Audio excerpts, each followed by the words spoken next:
Hi, പുതിയ വീഡിയോയിലേക്ക് എല്ലാവർക്കും സ്വാഗതം. ഇന്ന് ഞാൻ ഇഞ്ചി വിളവെടുത്ത സ്ഥലത്ത് മണ്ണ് ലെവലാക്കിയിട്ട് ചീര പാകാൻ വേണ്ടിയിട്ടാണ്, അതിന്റെ പണിയിലാണ്. നമ്മളെ ജാമ്പൊക്കെ ഉണ്ട നല്ല കൊല കൊലയായിട്ട് വീണിട്ട് ഇതൊന്നും ഞാൻ പൊട്ടിക്കട്ടെ. നിങ്ങൾ ടേസ്റ്റ് നോക്കുന്നുണ്ടോ? നല്ല മധുരമുള്ളതാണ് കേട്ടാ.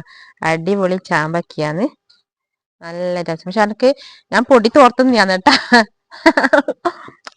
നല്ല മധുരാണ് ഇത് കേട്ടാ. അത് നിറയെ ഉണ്ടാവും. പക്ഷെ കുറച്ച് കഴിയുമ്പില്ലേ കിളികൾ വന്നിട്ട് കൊത്തി തിന്നിട്ട് ഒന്നും കിട്ടൂല. അടുത്ത വീട്ടിലെ കുട്ടികളെല്ലാം വന്നിട്ട് പറിച്ചു തന്നു. ഇത് അവരിത് കണ്ടിക്കാൻ തോന്നും, അതുകൊണ്ടാണ്. അല്ല കിളി ഇപ്പൊ വേനിക്കാലല്ലേ, പാട് കിളികൾ വരും. നല്ല ടേസ്റ്റ്. ആർക്കാ വേണ്ടെന്ന് വെച്ചാൽ ഇന്ന് പിടിച്ചോട്ടാ. ആർക്കെങ്കിലും വീട്ടിലുണ്ട്, ആർക്കെങ്കിലും വേണമെന്നുണ്ടെങ്കിൽ എന്റെ അടുത്ത വീട്ടിൽ ആരെങ്കിലും വന്ന് പറിച്ചോട്ടാ. അതിന് കയ്യിലൊന്നും കുഴപ്പമില്ല. കുറച്ച് സമയമായി മൊബൈലും മാന്തി ഇങ്ങനെ ഇരിക്കുന്നു. അന്ന് വെച്ച ആകെ ഒരു ക്ഷീണം പിടിച്ചൊരിത്. ഞാൻ വിചാരിച്ചു എന്തായാലും ഇഞ്ചി നട്ട സ്ഥലത്ത് നമുക്ക് കുറച്ച് ചീര വിത്ത് കിട്ടീന്. 2 സുഹൃത്തുക്കളാണ് കുറച്ച് ചീര വിത്ത് തന്നിന്. അത് ഏതായാലും പാകാന്ന് വെച്ചു. അല്ലേ തന്നെ ബോറടിക്കും. കാരണം ഏത് സമയം നോക്കും നമ്മൾ ഫോണിൽ തന്നെ ഇരിക്കുമ്പോൾ ഒരു സുഖമില്ല. ഞാൻ ഇന്നലെ അപ്പുറത്തെ പറമ്പത്തിന്റെ കോഴിവളെല്ലാം കൊണ്ടുവച്ചിട്ട് കോഴിവളം ചകിരിച്ചോറും ഇതിന്റെ മേലെ നമ്മളത് ഇട്ട് ഒരു മണ്ണിളക്കത്തിന് വേണ്ടിയിട്ട് ഇടുന്നതാണ് കേട്ടോ. ചകിരിച്ചോറ് അതൊന്ന് ഇളക്കി പാകി. ഇതാകുമ്പം മേലെ ധ്വനിക്കണ്ടല്ല. പിന്നെ നമ്മള് പറമ്പത്ത് നട്ടതാണെങ്കിൽ നമുക്ക് എന്തെങ്കിലും അതിന്റെ ചുറ്റും കെട്ടി വൃത്തിയാക്കാണ്ട് നട്ടിട്ട് കാര്യമില്ല. ഇതാകുമ്പോ മുള്ളമ്പന്നൊന്നും ഇതിന്റെ മേലെ കയറിയിട്ട് ഇതുവരെ തിന്നില്ല. അങ്ങനെ തിന്നൂലെന്ന് വിചാരിക്കുന്നു.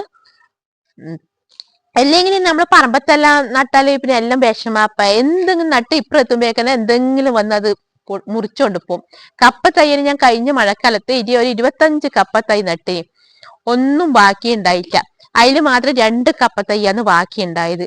അതുകൊണ്ട് എനിക്ക് ഈ പറമ്പത്ത് മതിലൊന്നും കെട്ടാണ്ട് നടുന്നതിൽ താല്പര്യമില്ല. അതുകൊണ്ടാണ് ഞാൻ പറമ്പത്ത് മതിലെല്ലാം കെട്ടിയതിന്റെ ശേഷം നടാന്ന് വിചാരിച്ചാണ്.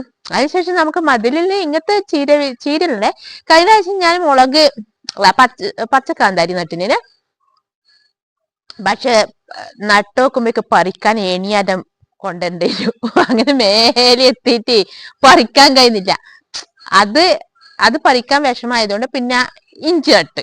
ഇനി ഇഞ്ചി കളിച്ച ചീര. ഇനി അടുത്തനി മനസ്സിൽ എന്നാ തോന്നുന്നു വെച്ചാൽ അങ്ങനെ നടുവായിക്കാം. കണ്ട കാന്താന്റെ ഹൈറ്റ് കണ്ട. ഇത് ഇത്ര പേരും അതിന്റെ മേലെ ആവുമ്പോ ഇങ്ങനെ നമുക്ക് പറിക്കാനല്ല, ഏണിയാലും വെച്ച് പറിക്കേണ്ടി വരും. അതുകൊണ്ട് നമുക്ക് ഇതെല്ലാം നിലത്തെ നടാൻ പറ്റുള്ളൂ, കാന്താരി പോലത്തത്. പിന്നെ അതുകൊണ്ടാണ് ഇവിടെ തേച്ച് കാന്താരി വെച്ചത്. പിന്നെ കാന്താരിക്കാകുമ്പോ അത്ര വലിയ വെയിലും ഒന്നും വേണ്ട, ചെറിയൊരു സൂര്യപ്രകാശം മതി കാന്താരിക്ക്. അങ്ങനെ കാന്താരി ഉണ്ടായിക്കോളും. 5 ചട്ടി ചകിരിച്ചോറും 5 ചട്ടി കോഴിവളാന്ന്. അത് മതിയാന്ന് വിചാരിക്കുന്നേ. ഞാൻ 10 പ്രാവശ്യം അങ്ങോട്ടും ഇങ്ങോട്ടും നടക്കണം. പിന്നെ ചാക്കിലൊന്നും കൊണ്ടുവന്ന് വെയിറ്റ് എടുക്കാനും കഴിയില്ല. അതുകൊണ്ടാണ് ചെറിയ ചട്ടി എടുത്ത് പോകുന്നത്.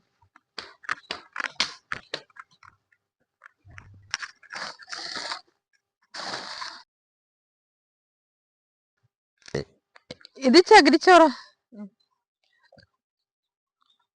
ഇത് പച്ചക്കറിയും അതിന്റെ ചെടിയെല്ലാം നടാൻ വേണ്ടിയിട്ട് പിന്നെ ചകിരിച്ചോറ് ഇറക്കിയതാണ് കേട്ടാ. വാരി എടുക്കട്ടെ.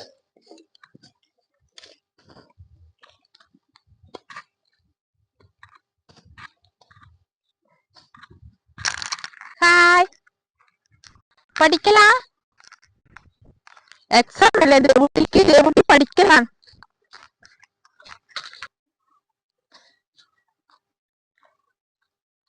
എന്റെ മഞ്ഞൾ ഉണങ്ങി അടിപൊളിയായി.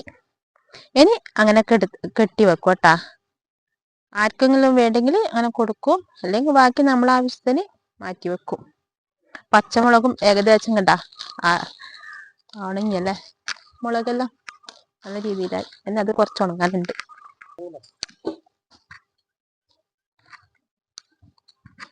പണ്ടെല്ലാം നമ്മളെ ചീര നടുമ്പോ ഇങ്ങനെ ചകിരിച്ചോറൊന്നും ഇടയില്ല, വെറും മണ്ണിൽ തന്നെയാണ് നടല്.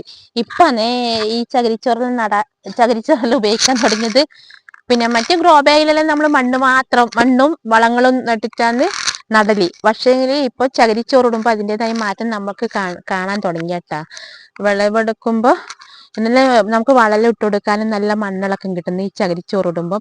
പക്ഷെ ഓരോ ആള് പറയുന്നുണ്ട് ഈ ചകിരിച്ചോറിന്റെ എന്നാന്ന് അധികം പച്ച കറിയിലെല്ലാം ഉപയോഗിക്കുമ്പോല്ലേ ഇതിൽ ഈ ഒരു ലിഗ്നിൻ എന്ന് പറഞ്ഞ ഒരു രാസപദാർത്ഥം ഉണ്ടെന്നാ പറയുന്നത് കേൾക്കുന്നേ. അങ്ങനെ ഞാൻ തോന്നുന്നു പേര്, എനിക്ക് അതിന്റെ റെഡിക്കില്ല ഒരു ഓർമ്മയില്ല. പിന്നെ അതുകൊണ്ട് ചെടികൾക്ക് വേരിനെല്ലാം നാശം സംഭവിക്കുന്നു പറയലുണ്ട്. പക്ഷെ ചകിരിച്ചോറ് കഴുകിയിട്ട് ഉപയോഗിച്ചാൽ അങ്ങനെയൊന്നും കുഴപ്പമില്ല എന്നെല്ലാം പറയുന്നത് കേൾക്കാം. പക്ഷെ നമ്മൾ അതിനൊന്നും മെനക്കെടാൻ നിൽക്കയില്ല കേട്ടാ, കഴുകാനൊന്നും നിൽക്കയില്ല. നമ്മളിതിങ്ങനെ മണ്ണിന്റെ ഒപ്പം ചേർത്ത് നടലാണ്. കോഴിവളാണ് നമ്മള് കോഴിവളവും ചകിരിച്ചോറും പറഞ്ഞല്ലോ, ചകിരിച്ചോറും മണ്ണും കൂടി മിക്സ് ആക്കിയാൽ നടുക. പിന്നെ എല്ലാരും പിന്നെ കോഴിവളം അങ്ങനെ ഉപയോഗിക്കില്ലെന്ന് പറയുന്നതൊക്കെ. പിന്നെ ചാണപ്പൊടിയും മണ്ണും എല്ലാം കൂട്ടിട്ട് നടുവെന്ന് പറഞ്ഞേ. ഈ കോഴിന്റെ കട്ടിലെ പൊളിക്കെട്ട് മോഹൻലാൽ പറഞ്ഞ പോലെ വീട്ടിൽ സ്വർണം വെച്ചിട്ട് എന്തിനും നാട്ടിൽ കേണു നടപ്പു എന്ന് പറഞ്ഞ പോലെ അവസ്ഥയാണ്. അതുകൊണ്ട് നമ്മള് പിന്നെ കോഴി വളം തന്നെ ഉപയോഗിച്ചിട്ടാണ് എല്ലാ പച്ചക്കറിയും നടുക. ഓക്കെ,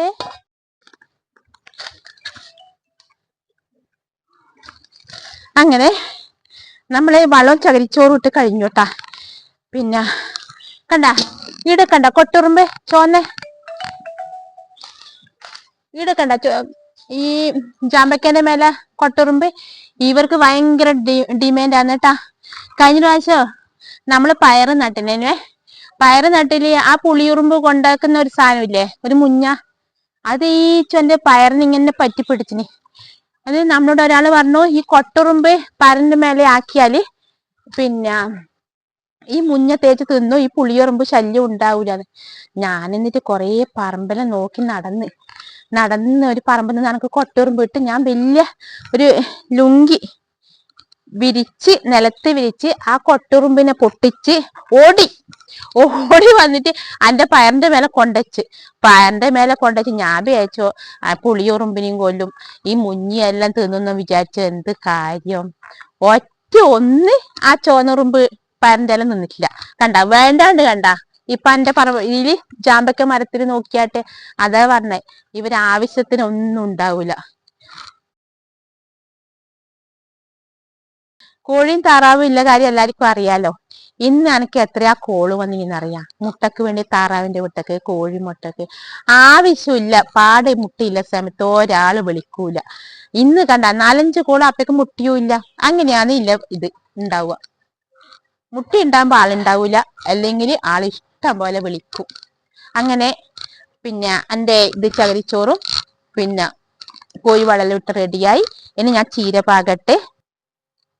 ഇപ്രാവശ്യം നമ്മളെ പ്ലാവിന്റെ മേലെ ഒരുപാട് ചക്കകളുണ്ട്. പക്ഷേ എങ്കിൽ നോക്കിയാട്ടെ, പ്ലാവിന്റെ മേലേന്ന് നോക്കി എന്തോ ഒരു ഒലിക്കുന്ന സാധനം കണ്ട. ഇതിനെ പറ്റിക്ക് അല്ലെങ്കിൽ ആർക്കെങ്കിലും അറിവുണ്ടെങ്കിൽ ഒന്ന് പറഞ്ഞു തരണേ, നമുക്ക് എന്തെങ്കിലും ഒരു പരിഹാരം ചെയ്യാൻ പറ്റുമോന്ന്. ഇത് വയ്യ പ്ലാവ് ഉണങ്ങുമോ എന്നൊന്നും അറിയില്ല. മൊത്തം ഉണ്ട് അത്, ഇങ്ങനെ എന്തോ ഒരു ഒലിച്ച് ഇങ്ങനെ താവുന്നുണ്ട്. എന്നാണ് സംഭവം എന്ന് അറിയില്ല ഇതേട്ടാ. ആർക്കെങ്കിലും ഇതിനെ പറ്റിട്ട് എന്റെ വീഡിയോ കാണുന്നവർക്ക് അറിവുണ്ടെങ്കിൽ ഒന്ന് പറഞ്ഞു തരണേ. ഇത് കണ്ട ഈ മുളകിന്റെ മേലെ മുളക് തൈന്റെ മേലെ മുളകിനെ കണ്ട. ഇത് ഞാൻ ഒരു രാസവളം ഞാൻ ഉപയോഗിച്ചില്ല കേട്ടാ, വെറും കോഴി വളത്തിൽ മാത്രം നട്ടതാണ് കേട്ടാ. വേറെ ഒന്നും ഞാൻ ഇത് ഉപയോഗിച്ചിട്ടില്ല. നോക്കിയാട്ടെ, എന്നിട്ട് നോക്കിയാട്ടെ പച്ചമുളക് നോക്കിയാട്ടെ കിടക്കുന്നു. ഇത് കണ്ട ബോഗൺവില്ല. രാവിലെ എണീച്ച് ഞാൻ വാതിൽ തുറന്ന് ഒരു നിമിഷം ഇവിടെ വന്ന് കുറച്ച് സമയം ഇതെല്ലാം നോക്കി ഇതിനെല്ലാം തലോടിയിട്ടാണ് ഞാൻ അടുക്കള പണിയെടുക്കാൻ പോവുള്ളൂ. എല്ലാ ദിവസവും അങ്ങനെയാണ്. അപ്പുറത്തെ പറമ്പത്ത് JCBന്റെ പണിയെടുക്കുന്നുണ്ട്. അപ്പോ അവർക്ക് ചായ കൊടുക്കേണ്ട സമയം, കുറെ സമയമായി പണിയെടുക്കുന്നു. അവർക്ക് ചായ കൊടുക്കേണ്ട സമയമായി കേട്ടാ. എന്നാ പിന്നെ ഞാൻ ഇതും പാകിയിട്ട് വെള്ളം നനച്ചതിന് ശേഷം ഇന്നത്തേക്ക് വീഡിയോ ഇത്രയേ ഉള്ളൂ കേട്ടാ. ടാറ്റാ.